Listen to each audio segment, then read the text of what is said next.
मेरे जो ये गुलाम रसूल राणा है वो मेरे सौतेले पापा हैं और मैं उनकी बेटी नहीं हूँ, लेकिन मैं फिर भी उन्हें सगे बाप से ज़्यादा प्यार करती थी और उन्हें ये मानती थी कि अपने सगे बाप से ज़्यादा उन्हें दर्जा देती थी कि वो मेरे पापा हैं। जब बचपन से लेके आज तक मैंने किसी को नहीं देखा, या तो मैंने अपने मामा को देखा या उन्हें देखा कि मैं उन्हें बाप की तरह मानती थी, मगर मुझे ये नहीं मालूम था कि उनके दिल में क्या छुप रहा। अभी उनके बेटे की शादी थी जिशान की, तो उसमें जो है उन्होंने शादी में निमटने के बाद में हम घर पे आए, घर पे काम वाम से निमटे तो शाम के 7 बज रहे थे, उसमें बुध वाले दिन। तो उन्होंने ये कहा कि मैं उधर चाय बनाने के लिए गई उनके कमरे में, तो वहाँ पे बैठे थे, कोई नहीं था वहाँ पे। तो उन्होंने मेरा हाथ पकड़ा, उन्होंने कहा कि मुझे तुमसे कुछ बात कहनी है। मैंने कहा जी पापा बताओ। तो मैं बैठ गई। वो कहने लगे मैं 2-4 बात नहीं कहना है, मैं एक ही बात कहूँगा कि तुम मेरी सगी बेटी नहीं है, मुझे पापा मत कहा कर। मैंने कहा क्यों ऐसा क्यों? कहने लगे मैंने किसी मौलवी से पूछा और वो मैं जिशान की कसम खा के कहूँ, और उसने मुझे ये कहा कि वो तुम्हारी अपनी बेटी नहीं है, तुम्हारा खून नहीं है और उसमें निकाह जायज़ है।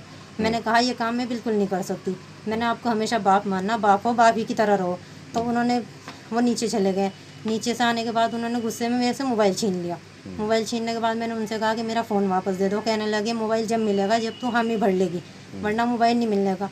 उनको मैंने ये कहा कि मोबाइल 10,000 का है, इज़्ज़त की कोई कीमत नहीं होती, इज़्ज़त अनमोल है, मैं अपनी इज़्ज़त नहीं देनी, मोबाइल पड़े रख लो तुम, मुझे कुछ नहीं चाहिए और आज के बाद मैं आपके घर में कदम नहीं रखूँगी। मेरी माँ दिल की मरीज़ है, कभी भी हार्ट अटैक हो सकता है। अच्छा 2-3 दिन तक मैंने बर्दाश्त किया। उन्होंने रोज़ाना मुझे फ़ोन पे फ़ोन अपना मोबाइल दे के भेजा, एक के बाद एक। मैंने वापस करती रही, फेंकती रही, मोबाइल तोड़ दिया।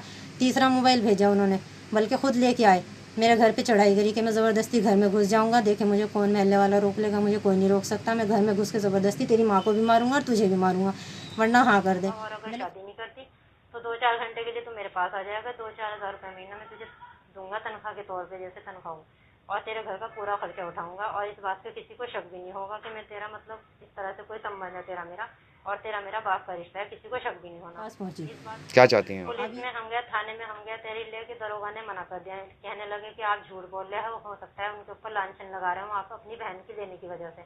मैं वहाँ से चुपचाप आ गई, इसलिए मुझे फिर ये मीडिया में देनी पड़ी। मैं क्या चाहती हैं? अब ये चाहती हूँ कि जिस तरह से वो गंदा आदमी, नापाक आदमी है ना, वो अपनी बेटियों को बेटी नहीं समझता, मुझे नहीं उसने अपना समझा, किसी बेटी को बेटी नहीं समझता।